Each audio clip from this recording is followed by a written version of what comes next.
Dilluns vespre, a Primera Línia. Amb l'inici de la Lliga de Futbol Balear, directius, jugadors, membres de les penyes i àrbitres ens pintaran un panorama de voluntarisme i mancances econòmiques molt diferent dels equips estrella de les divisions grans. Pot ser que mos salvem, però vai, ja és un orgull jugant a segona B. La gente que compara fútbol masculino con femenino creo que se equivoca. El manteniment d'un camp de gespa natural no podem assumir. Setembre marca el nou curs escolar amb les clàssiques despeses familiars. Llibres, uniformes i equipació diversa.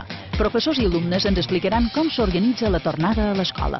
Bueno, pues le va justo para empezar ahora este septiembre. És el nostre primer net i estem encantats amb aquest col·legi. Més de 2.000 persones, dones majoritàriament, han omplert la tercera edició del Festival Lèsbic Ella, una proposta que vol convertir Mallorca en un centre mundial d'aquest tipus de turisme. Palma de Mallorca, el primo destino less friendly en el mundo. Y os casáis el mes que viene. Sí, vamos a... Mucho estrés afrontamos la boda, como toda boda. Primera Línia, dilluns vespre, a IB3.